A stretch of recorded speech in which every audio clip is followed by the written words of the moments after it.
Shalom, amados. O que Jesus diria para você se ele te encontrasse agora? Ele escreveu uma carta. Eu nunca encontrei um pastor que se achou parecido com essa carta. Ninguém concorda com essa carta. A 7ª carta à igreja de Laodiceia. Eu fico pensando, eu escuto tanta coisa nesse meio. O que Jesus diria? Ele disse assim: não sabes que tu és um desgraçado, miserável, pobre, cego e nu?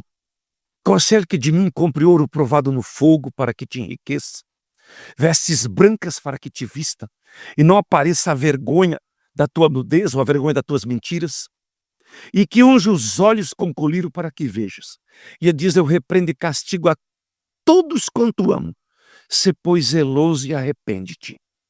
Observe essa palavra: repreendo e castigo a todos quanto amo.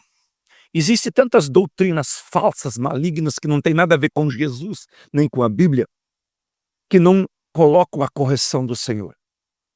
No livro de Hebreus, capítulo 12, o apóstolo Paulo fala sobre nós termos um posicionamento por causa do pecado que tão de perto nos rodeia. Mas lá no versículo 4 ele diz: não resistis, combatendo contra o pecado até dar no sangue. Você não tomou um posicionamento contra o pecado.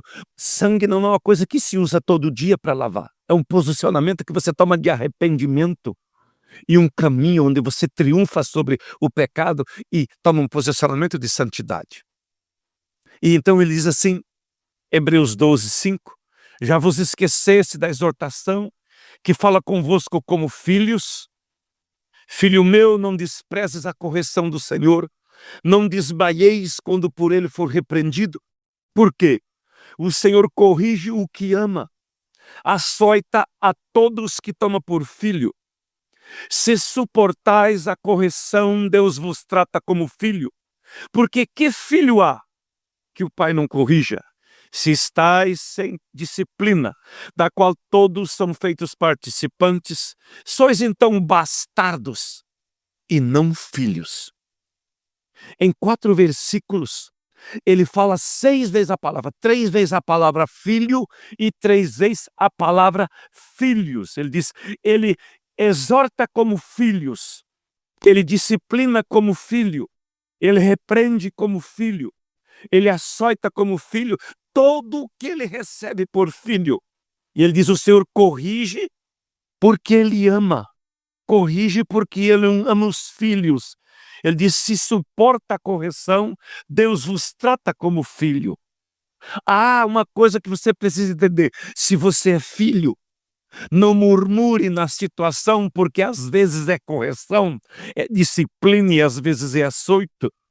E ele diz no versículo 8 de Hebreus 12, se estais sem disciplina da qual todos são feitos participantes, tu és um bastardo, sois então bastardos e não os filhos. E ele diz, olha, depois ele diz, nós tivemos nossos pais segundo a carne, que eles nos corrigiam, como bem lhes parecia.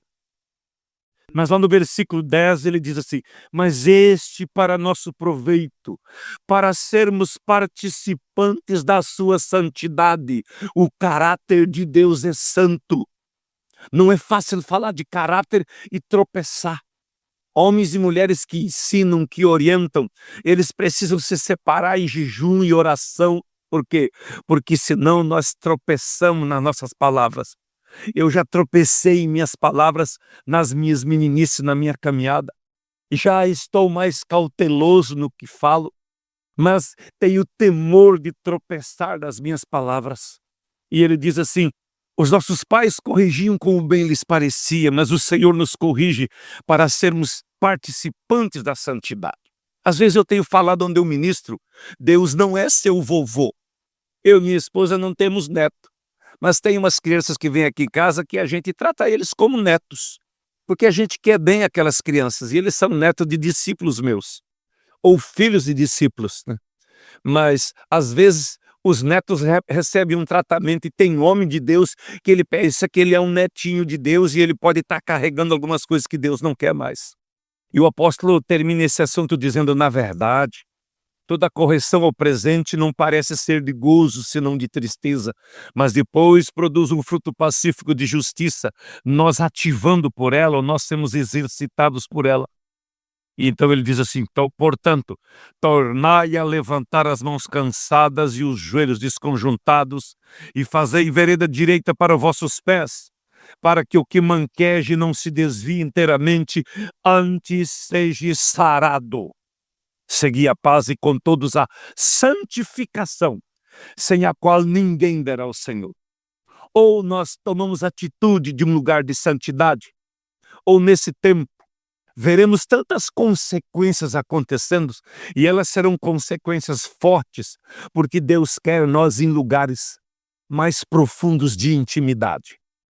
Deus abençoe a sua vida, sua casa, sua família, que o seu chamado seja respaldado com uma vida de palavra, oração, adoração, intimidade, com princípios praticados que te sustenta em uma dimensão de fé com qualidade, fé com fruto.